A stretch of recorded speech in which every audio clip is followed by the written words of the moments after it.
A B C ഒരുമിച്ച് 8 മണിക്കൂർ കൊണ്ട് തീർക്കും. എ തന്നെ 20 മണിക്കൂർ കൊണ്ട്, ബി തന്നെ 24 മണിക്കൂർ കൊണ്ട്, സി തന്നെ ജോലി തീർക്കാൻ എത്ര മണിക്കൂർ?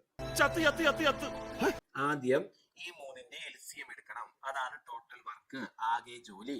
120 എന്ന് കിട്ടും മക്കളെ. ഇതാണ് ടോട്ടൽ വർക്ക്, ആകെ ജോലി. ഇനി എഫിഷ്യൻസി കാണണം. 120/8 15 എന്ന് കിട്ടും. 120/20 6 എന്ന് കിട്ടും.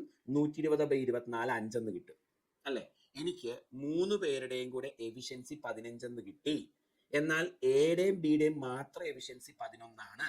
അപ്പൊ അതിൽ നിന്ന് സിയുടെ എഫിഷ്യൻസി കണ്ടുപിടിക്കാം. സിയുടെ എഫിഷ്യൻസി 4 ആണെന്ന് മനസ്സിലാവും. അതായത് എങ്ങനെയാണ്? 3 പേരുടെയും കൂടെ എഫിഷ്യൻസി 15, എയുടെയും ബിയുടെയും മാത്രം 11. അപ്പൊ ബാക്കിയുള്ള 4 ആണ് സിയുടെ എഫിഷ്യൻസി.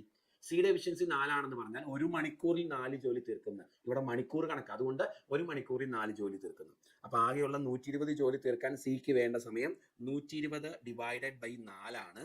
ആൻസർ 30 ദിവസം എന്ന് കിട്ടും. 30 മണിക്കൂർ എന്ന് കിട്ടും. ഓപ്ഷൻ ബി ആണ്. ഓക്കെ.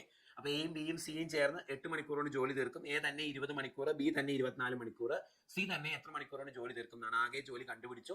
3 പേരുടെയും കൂടെ എഫിഷ്യൻസി 15, എയുടെയും ബിയുടെയും കൂടെ 11.